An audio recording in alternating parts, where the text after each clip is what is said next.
Louvado seja o nome do Senhor, meus irmãos. Eu cumprimento os irmãos mais uma vez com a paz do Senhor.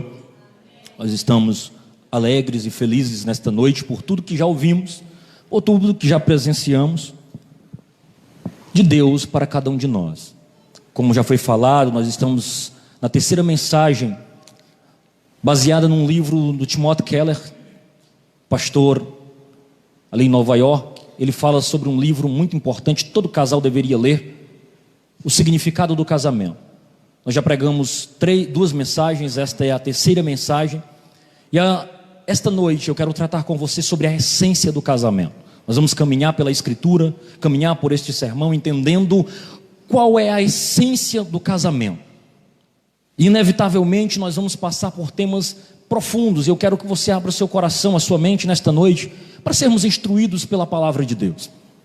O texto base, que foi lido já no início deste culto, é aquilo que Paulo fala à igreja de Éfeso, uma carta à igreja de Éfeso. E no capítulo 5, versículo 31, que é o que nós temos, eu gostaria que você mantivesse sua Bíblia aberta. Não é uma mensagem expositiva, mas é uma mensagem temática com caráter expositivo, eu diria. Nós vamos caminhar pela Escritura em alguns temas. Nós queremos instruir o povo de Deus nesta noite para que nós sejamos melhores enquanto cônjuges, enquanto casal. Você solteiro deve estar se perguntando, aflito agora, e eu, o que eu estou fazendo aqui? Deus ainda não se lembrou de mim, ainda não preparou o meu esposo, a minha esposa. Eu quero dizer, calma. Casamento é um negócio muito sério. Ele não devia estar com essa pressa toda, não. Nós vamos caminhar e entender o compromisso que é. Eu quero ler o texto. Efésios capítulo 5, 31 diz assim: por isso deixará o homem o seu pai e a sua mãe, e se unirá à sua mulher, e serão dois uma só carne, ou serão dois numa carne.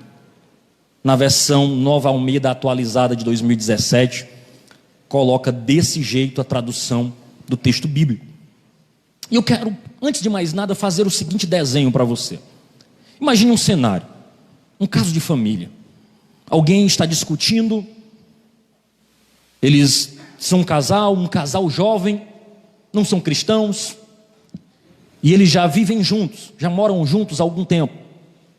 E este casal está discutindo, quem sabe, com sua família, ou se você quiser imaginar num caso desse de família, em uma televisão, pode ficar à vontade. E a moça olha para o rapaz e diz assim: mas a gente é tão feliz, para que estragar tudo, oficializando essa relação? A gente já vive bem.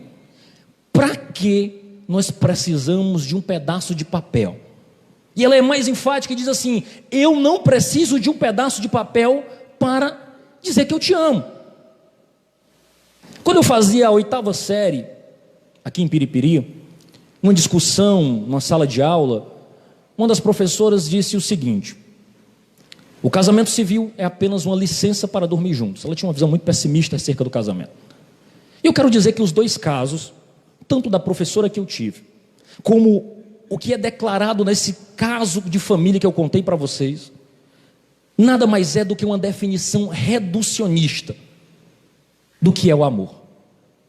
Porque a cultura aí fora vai definir o amor apenas como a paixão romântica. Ou seja, eu olho alguém, me interesso por alguém, ferve-se o meu coração, e agora eu estou apaixonado em juras de amor, e pronto, isso é o sentimento mais elevado. E nós vamos entender que não há nada mais equivocado do que entender o amor como apenas a efervescência ou a paixão romântica.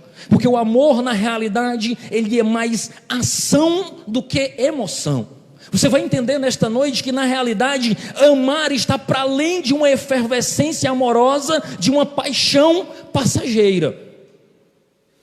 Mas é algo duradouro, perene, que perpassa as circunstâncias. E o que nós vamos perceber nos dias atuais é que muitas das pessoas que estão adentrando num casamento estão entrando única e exclusivamente pelo glamour da festa. Eu tive a oportunidade de estar num casamento e eu achei aquilo fantástico, glamour por cima de glamour, fotos por cima de foto, transmissão ao vivo no Instagram, aquela coisa maravilhosa, bela. E eu digo, rapaz, que negócio glamouroso. Mas o fato é que muitos Ao chegarem diante de um altar, de um líder sacerdotal, qualquer que seja a crença daquele casal, dizem palavras de amor, juras de amor, sem a mínima intenção de cumpri-las. Porque é repetido categoricamente pela cultura aquela máxima de dizer assim: até que a morte nos separe, mas aquelas palavras saem da boca e não há intenção real, nenhum dos dois, de levar aquilo até o fim.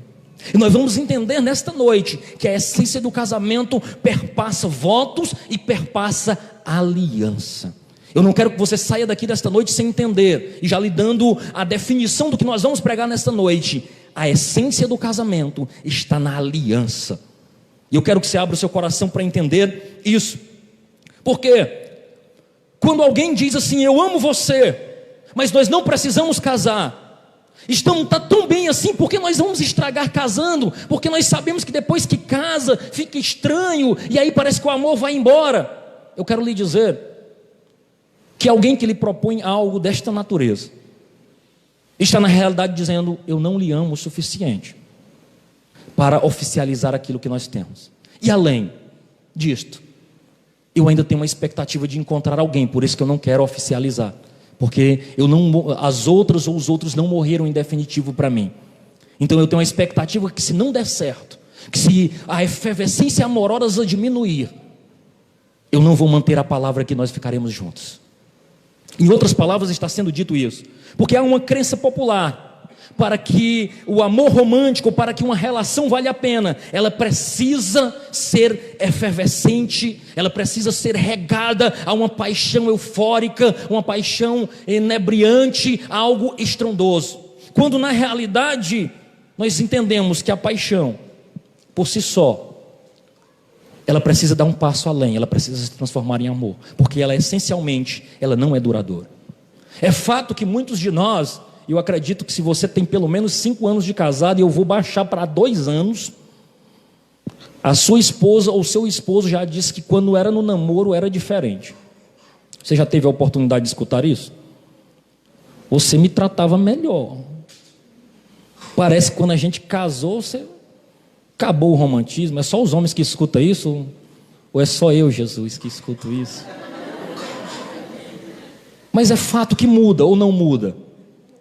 E isso tem sido o temor de muitos que estão lá fora. Para que a gente vai casar se eu vejo que muda tudo? Me tratava tão bem no namoro, no casamento o negócio mudou. Para que eu vou entrar numa relação? Mas a visão bíblica, ela não exclui a paixão. Ela não exclui esse cuidado de alguém que está enamorado, está apaixonado. Pelo contrário, alguém que não está apaixonado dentro do seu casamento, às vezes não cumpre aquilo que a Escritura ensina. Ela não coloca em oposição a paixão e o amor, mas ela não supervaloriza, porque amor é estar preocupado com o bem do outro, independente das circunstâncias. É estar preocupado como o outro está passando. Quando que a paixão ela é um pouco egoísta, ela exige atenção exclusiva, o outro, o amor é sacrificioso, é sacrificial em detrimento do outro. E esse conceito de paixão que o mundo tenta ensinar através dos livros, através da televisão, através de um contato social que você tem, às vezes é nocivo para o casamento, porque coloca expectativas que às vezes não vão existir. E muitos querem levar o casamento depois de 2, 3, 10, 15 anos, olhando para aquilo que foi construído no período do namoro. E é óbvio que tanto eu como você vamos mudar. Mas o que não pode mudar é o compromisso e a aliança que nós assumimos. E eu preciso que você entenda isso.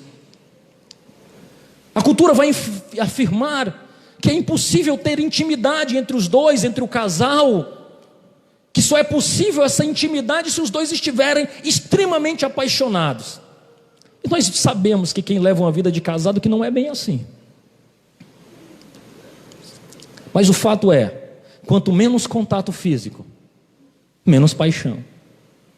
Então vai existir um momento em que, quando Paulo está ensinando a igreja de Éfeso, dizendo assim: vocês são uma só carne, sirvam um ao outro em amor. Isso significa que às vezes eu não estou nem tão interessado, mas eu tenho que servir o outro em amor, porque eu fiz votos. E isso não é uma servidão cega. mas uma servidão que cultiva o amor, a intimidade dos dois. Eu quero falar com você nesta noite sobre 3 pontos. É um sermão de 3 pontos. Eu quero caminhar com você sobre aliança, sobre promessa e sobre ação. Você precisa gravar isso: aliança, promessa e ação. Dentro de aliança, eu quero conversar com você dizendo o seguinte: em um passado muito recente, a ideia de um casamento era constituído pelas famílias apenas como uma relação comercial e social. Você fazia um negócio, o pai com o pai de outro negociava o casamento dos dois. A visão tradicional era que o casamento deveria ser uma transação comercial, era para o interesse da família, era pelo interesse dos negócios da família. Casa com fulano para que a gente se aproxime e realize negócios entre os outros. Isso era uma visão tradicional. Há pouco tempo a gente ainda tinha esses acertos. Atualmente, na sociedade ocidental, nós temos pensado no casamento apenas como algo que meramente é uma realização individual e romântica. Você vai olhar para as pessoas que estão aí fora, ou até mesmo dentro da igreja, olham para o casamento como: eu vou me realizar. Eu estou sofrendo aqui, esse negócio de solteiro dentro de igreja, Senhor, é prova, mas quando eu casar, aí a felicidade vai ser completa, porque tudo que eu preciso é de uma esposa, é de um esposo. Oh Jesus, lê do engano. Quem está lá fora pensa: não, quando eu casar, aí eu vou ser realizado. Eu preciso é de um amor. Se eu tiver um amor, uma paixão avassaladora, aí sim eu vou estar plenamente realizado.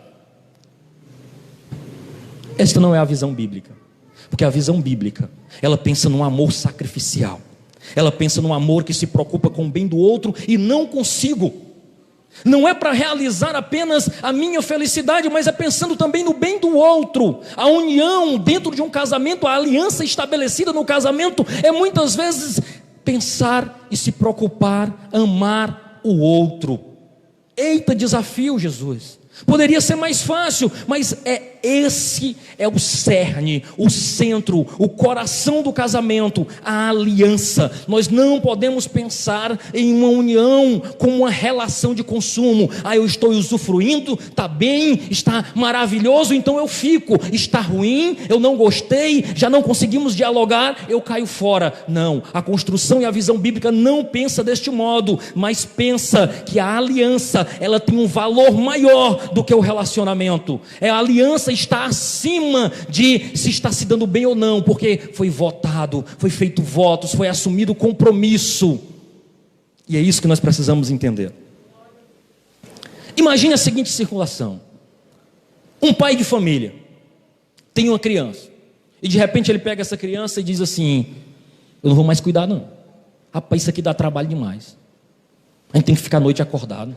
Menino chora, e dá febre, e adoece, e vai para cá, e a gente dorme pouco, e quando a gente começa a dormir, o menino acorda. Sabe de uma coisa? Eu vou desistir. Não compensa financeiramente. Você acha que talvez até o mais vil pecador, o cabo mais depravado, se ele ouvir uma conversa dela, você diz: rapaz, toma vergonha, que história é essa? É teu filho. Sabe por que isso? Porque a sociedade olha para a relação entre o pai e a criança como uma relação de aliança.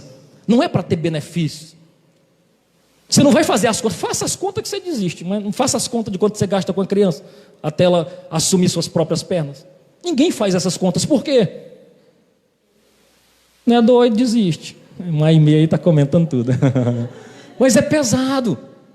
E por muito tempo, o casamento foi pensado como uma aliança, mas infelizmente hoje, sabe o que a cultura pensa? Eu vou casar, se der certo, eu fico, se não der, arranja outro, vai um, vem 18, vai outro e eu troco, e aí a gente só fica e vai e toca o barco. Para que eu vou ficar sofrendo? Para que eu vou ficar se a paixão, se a efervescência acabou? O que eu vou ficar fazendo dentro de um relacionamento desse?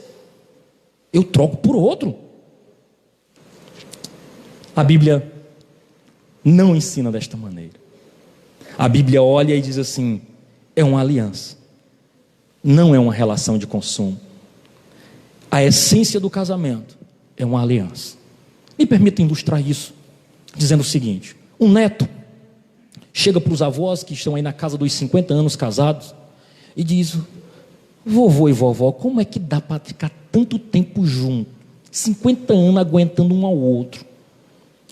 O vô sabiamente responde dizendo o seguinte: meu filho, na minha época, quando as coisas quebravam, a gente consertava. A sua geração põe no canto, compra outro, troca por outro, não sabe o que é consertar, não sabe o que é pagar o preço para que aquela relação funcione. E está exatamente aí: se não der certo, eu troco por outro. E sabe o que é triste? Que esse conceito tem entrado no coração da nossa juventude. Não, a ideia bíblica de casamento é uma união até que a morte os separe. Quer separar? Diga assim: Jesus me leva. Só com a morte. Não vale orar pelo outro para Jesus levar o outro, não. Tem que ser: me leva. Não é você que está com vontade de cair fora? Então Jesus me leva. O outro não. Viu? Quem estiver orando pelo outro, você fica vendo, que alguém olhou assim: vou orar. A Bíblia, ela está recheada de alianças, irmãos.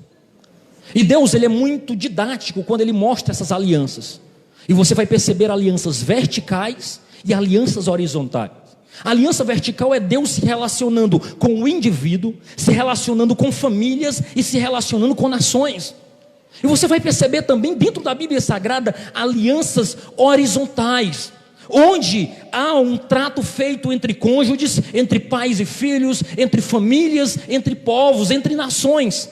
Mas talvez o casamento seja algo interessantíssimo, porque ele tanto é uma aliança na vertical, como ele é uma aliança na horizontal.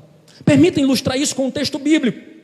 A palavra de Deus vai dizer o seguinte: que o próprio Deus realiza a primeira cerimônia, o primeiro casamento. Deus está lá pessoalmente. Paulo, quando cita Efésios 5:31, na realidade, ele está recorrendo a um texto de Moisés em Gênesis 2:24. Deixará o homem, pai e mãe, e se apegará à sua mulher. Deus estava presente naquela união acontecendo. É quando Deus diz assim: olha, eu farei para este camarada, não é bom que ele esteja só, ele vai receber uma adjuntora, alguém para lhe auxiliar, para estarem juntos nesta batalha da vida a dois. E o próprio Deus ali está presente, desenhando esta maravilhosa instituição chamada casamento. De modo que, se você entrar e for a ideia do texto bíblico, quando Paulo utiliza, ele usa o termo apegar-se. A ideia de apegar-se está relacionada a estar colado a algo, unir-se por meio de uma aliança, de uma promessa de compromisso, de um juramento. Casamento apresenta esses aspectos, tanto horizontais como um aspecto vertical. É a ideia de unir, colar, estar ligado. Se você perceber um texto em Malaquias 2,14, para não ficar apenas no Novo Testamento e recorrer ao Antigo Testamento, diz assim, Malaquias 2,14: e dizeis, por quê? Porque o Senhor foi testemunha entre ti e a mulher da tua mocidade, com a qual tu foste desleal, sendo ela a tua companheira e a mulher da tua aliança. Deus está reclamando com o povo, dizendo: olha, tu foi desleal com a mulher que você fez o quê? Aliança.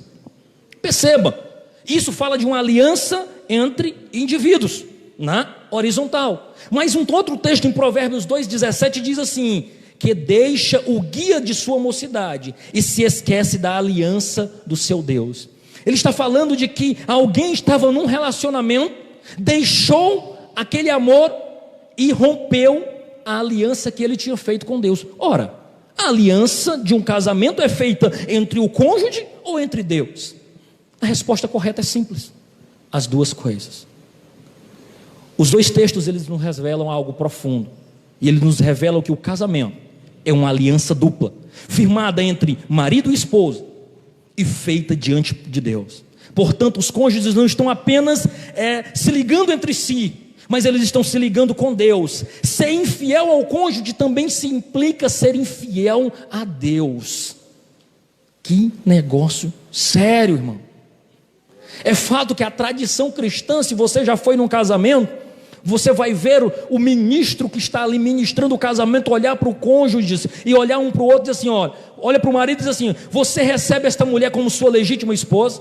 Promete amá-la, respeitá-la, ajudá-la, cuidar dela conforme o que foi ordenado por Deus na santa instituição do casamento? A resposta: sim. Ninguém vai para lá para dizer não. Sim. Mas ele não responde olhando para a mulher. Ele responde olhando para o ministro, que ali está na condição de alguém que está representando o próprio Deus. Ele está fazendo uma aliança, não imediatamente com a esposa. Ele está dizendo para a sociedade, está dizendo para a família, está dizendo para todos que estão presenciando, inclusive para Deus representado no ministro: sim, eu recebo e me comprometo com esta aliança. Olha que coisa poderosa, olha que coisa séria, olha que coisa profunda. Depois, o ministro olha e diz assim: agora vocês vão responder um para o outro. Então primeiro se faz uma aliança com Deus diante de um casamento, e depois se faz uma aliança com o cônjuge. Antes de mais nada, a sua relação é uma aliança na vertical. Louvado seja o nome do Senhor. Os irmãos ficaram sérios agora, de Jesus, o que foi que eu fiz? Pois é, você fez. Louvado seja o nome do Senhor por isso. Você vai perceber que é indagado o seguinte: então, o que é a aliança? É um vínculo, um relacionamento íntimo e pessoal, de que é mais importante do que qualquer relação legal ou comercial. É muito mais duradoura, comprometida, incondicional do que uma relação baseada em afeições e sentimentos. Perceba, amor e paixão, eles se aproximam uma vez ou outra dentro do casamento. Quem tem uma vida de casado aí há alguns tempo vai perceber que o casamento passa por esses pequenos declives e vales, né? Ou melhor, vales e montanhas. Tem hora que está uma maravilha, estão se entendendo, que parece que voltamos para a época do namoro. E tem época que está mais distante, está difícil conviver. Disse: Jesus, o que é que eu fiz? E sabe o que é que faz você permanecer quando essas circunstâncias estão ruins? A aliança. Você olha para a aliança e diz assim: eu me comprometi com este indivíduo e com esta indivídua. Glória a Deus por isso. Porque se nós fôssemos nos basear apenas nas nossas afeições e sentimentos, o que é que a gente faria? Tchau, eu estou indo. Um dia a gente se encontra, estou caindo fora. Mas você olha para a aliança e diz assim: eu me comprometi com a aliança. Você vê relação com o evangelho nisso aqui? É a aliança de sangue que nos compra e nos tira do pecado. Eu imagino Cristo naquela cruz, pregado. Se ele fosse se basear nos seus sentimentos, se ele fosse se basear nas suas afeições, ele tinha dito: tu é doido, eu estou caindo fora disso aqui, isso aqui dói demais. Mas ele olha e diz assim: Pai, perdoa-os. Eles são traidores, eles são desonestos, eles são mentirosos, mas eles não sabem o que fazem. Aí sabe o que é que ele faz? Ele diz assim: uma nova aliança no meu sangue está sendo feita. E sabe o que é que ele faz? Ele permanece. Ele simplesmente permaneceu. Então o valor da aliança nos leva a permanecer quando nós estamos no vale, e nos alegrar e criar expectativas quando nós estamos nos montes, porque o casamento passa por estas dificuldades de vales, mas também tem as alegrias que o Senhor nos proporciona nos montes. E a aliança nos faz entender que nós não vivemos apenas por afeições, mas o amor é sacrificioso, é para além daquilo que nós estamos meramente sentindo. E sabe o que é interessante? Eu até coloquei no grupo da igreja, D.I. Carson. Ele diz que, aconselhando alguns jovens casais que vão iniciar o casamento, ele diz: olha, há uma aliança, ela existe. Suas afeições e seus sentimentos, eles existem e acabam. Você vai ficar bravo com ela ou com ele e vai dizer: eu realmente amo ela, eu realmente amo ele. Neste momento, só renascerá amor onde a base for forte e sólida de uma aliança. Dmitry Bonhoeffer, que produz aquele livro O Discipulado, ele orientando também casais, ele diz, e eu coloquei no grupo da igreja, Ele diz: olha, a aliança a partir deste momento sustenta o amor, e não o amor que sustenta a aliança. O que ele está querendo dizer nos dois casos, tanto Carson como Dmitry Bonhoeffer? Ele está dizendo simplesmente para mim e para você, que o nosso casamento vai passar por dificuldades, que às vezes a gente vai pensar: será que eu fiz a escolha certa, Jesus? E aí você vai pensar e dizer: mas eu tenho uma aliança, e o que sustenta o meu amor é o compromisso que eu fiz, de amar e de respeitar, de honrar esta mulher, de honrar e respeitar este homem. É nisso que nós entramos agora, na promessa. E o que eu achei maravilhoso é que votos não são sobre o presente. E aí você vai nesses casamentos e muitas vezes os casais se utilizam daqueles votos tradicionais, ou digam: não, nós vamos escrever os nossos próprios votos. E aí faz uma declaração, e muitos não falam sobre o futuro, mas falam sobre o presente. Olha, eu te amo e quero estar com você. Eu sinto dizer, mas isso não são votos, porque votos não tem a ver com um sentimento presente, tem a ver com uma promessa de futuro. Não tem a ver com tem a ver com um compromisso que você faz para além, dizendo: eu vou te amar, eu vou te respeitar, eu vou te honrar na saúde e na doença, na riqueza e na pobreza, mesmo que a dificuldade bata a nossa porta, que quem sabe o amor que nós estamos sentindo hoje esfrie, ainda assim eu fiz um voto de te amar e de sustentar esta aliança, e com graça e misericórdia de Deus eu serei fiel ao voto que fiz. Pesado, não é? Mas é isso. Cerimônias não são apenas sobre aquilo que nós sentimos no momento, mas são promessas de um amor leal, fiel, verdadeiro, de um futuro, independente das variações interiores e dos sentimentos exteriores. Nós nos apegamos a um voto, a uma promessa. São os votos que nos manterão nos trilhos quando os sentimentos esmorecerem, quando a gente achar que quem sabe não está sentindo mais aquilo que sentia antes. Algo que certamente acontecerá, e é os votos que vão nos dar condições, a promessa que nós fizemos, o compromisso que nós fizemos com Deus e com o nosso cônjuge, que será a lenha, que será ali a máquina motivadora para reacender o amor que foi selado através da união do casamento. Então a aliança, a essência do casamento passa pela aliança, passa por uma promessa feita tanto a Deus como ao cônjuge.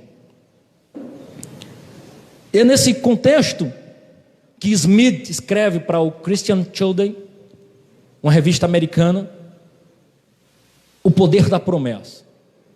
E eu achei fascinante o livro. O Timothy Keller relata muito bem quando ele diz o seguinte: minha mulher teve 5 maridos, cada um deles era eu, e a única coisa que unia todos os 5 era a minha promessa. Prometi que seria fiel a ela. O que ele está tentando dizer? E você mudou, que o seu cônjuge mudou ao longo, e que muitas vezes a gente acha que as situações não vão acontecer, não vai haver mudanças, que vai ser daquele jeito para sempre, mas não. Sabe por quê? Porque quando nós nos apaixonamos, nós não nos apaixonamos por alguém que nós de fato conhecemos. Nós nos apaixonamos por uma ideia daquilo, uma projeção daquela pessoa que nós estamos. Ou seja, a maioria das vezes, eu dizia isso para alguns amigos, que a maioria das vezes nós não nos decepcionamos com alguém, mas nós nos decepcionamos com a imagem que fizemos de alguém. Eu olho para alguém e digo: que pessoa maravilhosa, isso é muito legal, honesto, simpático, maravilhoso. E de repente você descobre alguma falha moral, alguma coisa que te deixa triste. Você diz: poxa, eu pensei que fulano fosse aquilo. Será que você se decepcionou com o fulano, ou com a imagem que você fez acerca do fulano? Certamente com a imagem que você fez. Você criou uma expectativa que na realidade não era. E quando nós casamos, nos apaixonamos, nos enamoramos de alguém, muito provavelmente nós não temos informação suficiente para saber quem de fato a pessoa é. E sabe qual é o problema? É que só com os anos de casado é que a gente vai descobrindo quem de fato a pessoa é.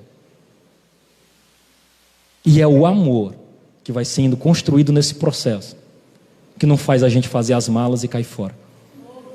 A gente permanece pela aliança. Senti uns glória a Deus aí pesado. Glória a Jesus. Eu quero citar aqui uma expressão de Kierkegaard, um filósofo dinamarquês. Ele diz que a vida pode ser definida ou pode ser classificada como 3 possíveis perspectivas: uma perspectiva estética, uma perspectiva ética e uma perspectiva religiosa.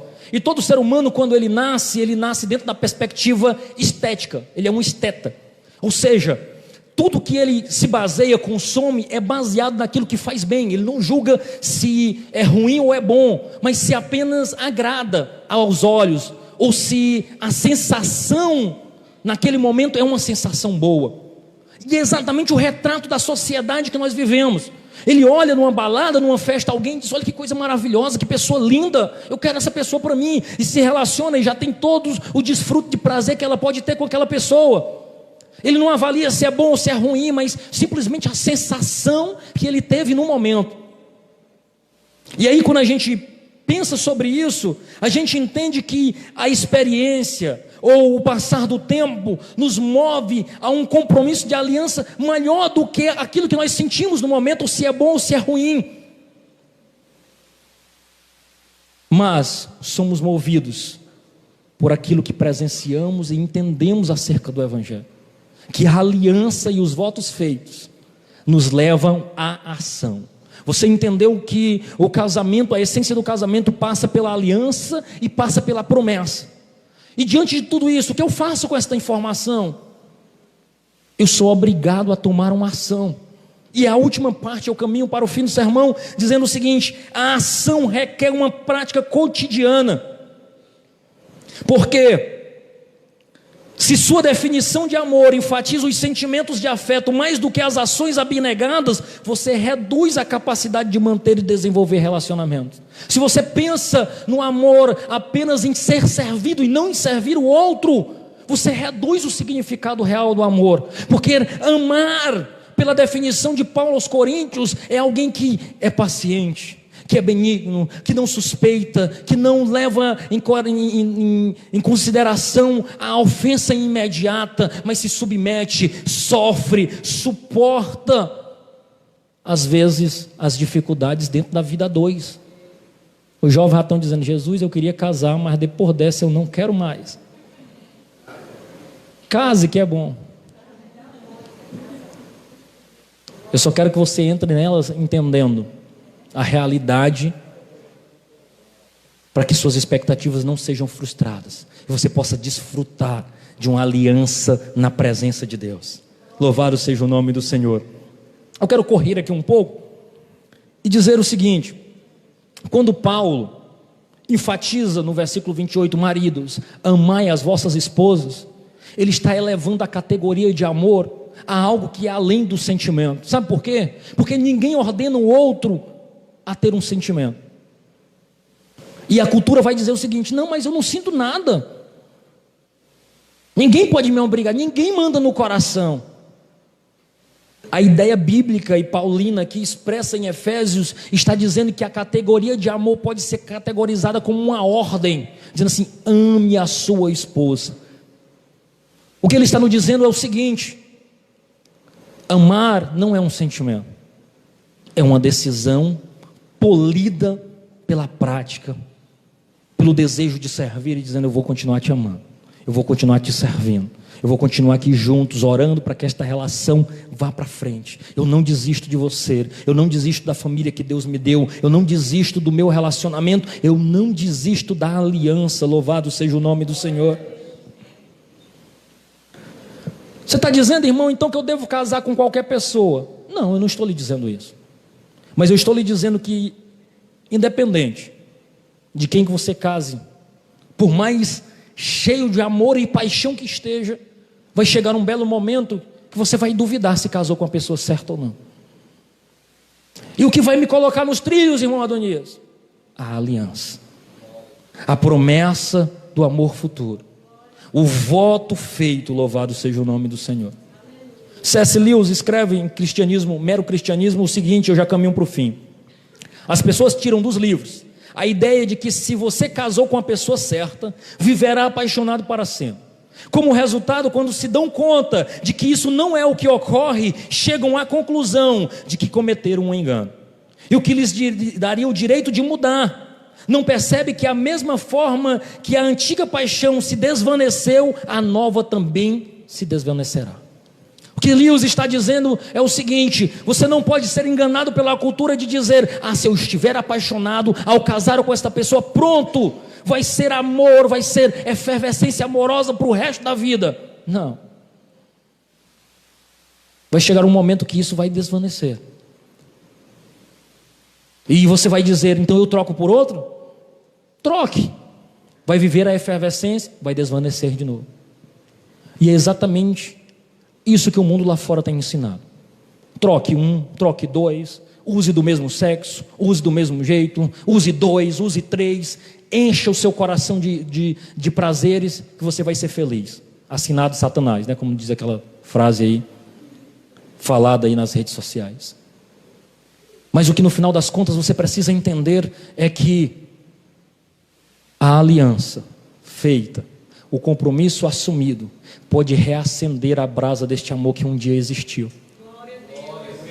Quando tudo parecer talvez escapando entre os dedos, você pode dizer, mas existe uma aliança e um compromisso feito diante de Deus, diante dos homens, que eu amaria esta mulher, que eu amaria este homem, e baseado nisso o Senhor reacende o amor que havia entre nós,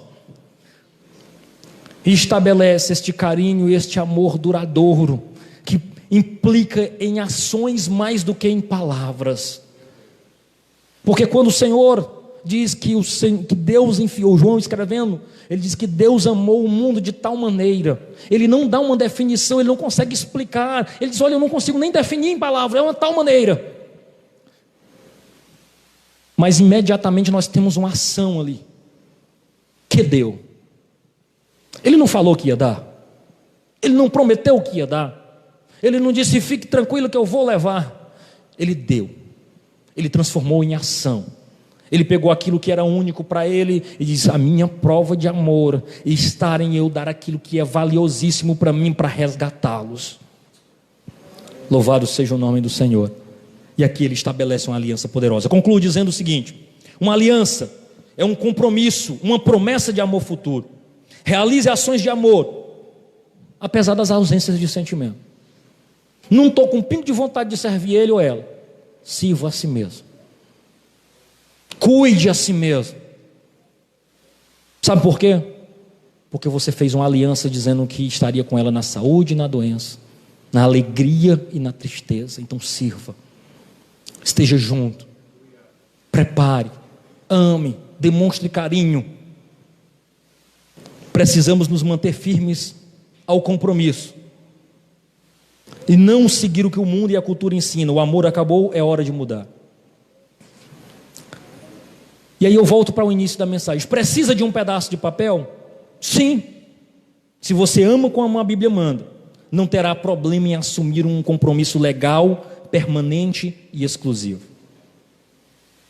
Você poderia dizer, mas eu não sinto esse tipo de amor. Eu diria, lamento. Paulo não pede ações irracionais. Ele nos dá um modelo, Cristo. Ele não pede nada além de que Cristo não fez. Em Efésios ele é claro: marido, amai as vossas esposas, assim como Cristo. Olha que coisa maravilhosa. Nós entendemos aqui, quando eu preguei sobre o significado do casamento, como o segredo do casamento, que o sacrifício de Cristo na cruz do Calvário é uma dramatização, ou seja, o casamento é uma dramatização do sacrifício, é puro evangelho. Encerro dizendo, e agora eu encerro mesmo: Jesus na cruz não pensou em seus sentimentos, mas pensou nas nossas necessidades. Embora fôssemos mentirosos e traidores, Ele perdoou e reconheceu a nossa incapacidade de reconhecer as nossas falhas. Naquela cruz Ele simplesmente permaneceu firme no propósito e na aliança. John Piper, e eu encerro com esta frase, dizendo que ao guardarmos a aliança, nós testemunhamos algo sobre Cristo e sobre a igreja. Mentimos sobre Cristo e sobre o dever da igreja, se abandonarmos a aliança. Eu queria que você se colocasse de pé. Eu queria orar com você e por você.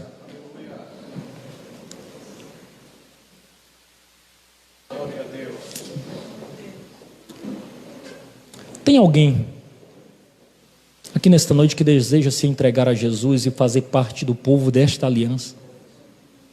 Eu preguei sobre casamento, que é uma dramatização do que é o Evangelho, a aliança que Cristo fez comigo e com você, uma aliança que Ele permanece, apesar dos nossos erros e falhas. Hoje é o dia de você se entregar a Ele e dizer: Senhor, quem sabe eu tenho desonrado esta aliança, eu não tenho me comprometido com esta aliança, mas hoje eu quero me comprometer, eu quero fazer parte, eu quero fazer uma aliança contigo, Jesus. Eu quero ser teu, eu quero ser tua, eu quero viver para a glória do teu nome. Me recebe, me limpa. É isso que nós declaramos todo mês aqui na ceia. O que eu recebi do Senhor, eu também vos entreguei, que o Senhor Jesus, na noite que foi traído, tomou o pão, tendo partido, disse: comei esse é o meu corpo, fazei isto em memória de mim. Semelhantemente também, depois de cear, tomou o cálice e disse: este é o sangue da nova aliança, uma aliança que custou a Jesus tudo, inclusive a vida. O seu sangue que nos redime. É deste sangue, é deste compromisso, é com essa expectativa de aliança que nós mantemos firme o nosso relacionamento de casamento. E você que é abraçado por isso também pode se render e dizer: eu quero fazer parte do povo desta aliança, porque Ele fez uma aliança e nos fez promessa. E com base no seu sacrifício na cruz, Ele também fala em João 14, quando diz assim: não se turbe o vosso coração, credes em Deus, credes também em mim. Na casa de meu Pai há muitas moradas, se não fosse assim, eu vos teria dito: vou preparar-vos lugar, e quando eu for, eu voltarei outra vez e os levarei para mim mesmo. Nós temos uma promessa de uma cidadania, uma promessa de um local, uma promessa de uma casa. É desse Jesus que não rompe a sua aliança que nós estamos falando nesta noite. E se fosse você que não tem certeza que é parte desta aliança, eu estaria correndo à frente, erguendo as minhas mãos e dizendo: Jesus, eu não vou voltar para casa sem ser parte desta aliança. Chore e canta lá.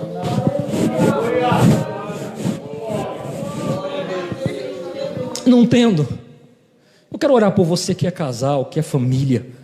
Você solteiro, não se preocupe, você está dentro deste pacote também. E nós queremos abençoar vocês em nome de Jesus. Soberano Deus e eterno Pai, aqui está a tua igreja, o teu povo, Senhor Deus, que foi instruído nesta noite na tua palavra. Entender o que é a essência para o casamento é a aliança, é um voto de um amor no futuro. Ah, meu Deus, nesta hora nós apresentamos os teus filhos, é o teu povo, é o povo da aliança, Senhor. Quem sabe alguns deles estão passando pelo vale no casamento. A dificuldade chegou, bateu a porta, parece que decidiu fazer morada, já persiste meses, anos a fio. Mas agora, em nome de Jesus, eu quero dizer, Pai, trazê-los esperança de dizer que em nome de Jesus, esta aliança, este voto de amor futuro pode ser restituído por Ti. Há expectativa de florescer, como diz a tua palavra, mesmo a árvore cortada, queimada no pó, ao cheiro das águas, aos cheiros da tua aliança maior, ao cheiro do teu poder, brotará como planta nova. E em nome de Jesus, quem sabe nesses corações ressequidos, que talvez não há espaço para o perdão e para um amor nesta aliança, o Senhor faça brotar águas, rios, e faça chover novamente, e possa restituir, assim como o Senhor faz com as águas do Negueb, onde não há esperança de plantio, onde não há esperança de se plantar e colher algo. Quando menos se espera, as tuas águas correm os corações, corre e restaura para a glória do teu nome, restaura a aliança, restaura o casamento. Nós não entregamos a nossa família, nós não entregamos os nossos filhos, mas nós nos abençoamos em nome de Jesus. Eles serão servos teus, os nossos cônjuges serão uma bênção na tua mão, a nossa família será uma bênção na tua mão, para a glória do teu nome. Ah, Senhor Deus, nós cremos assim, por isso oramos ao Senhor. Restaura-nos, ó Deus, restaura o nosso amor, faz de novo, Senhor, como o Senhor, só o Senhor sabe fazer. Esta é a nossa oração, em nome de Jesus, amém.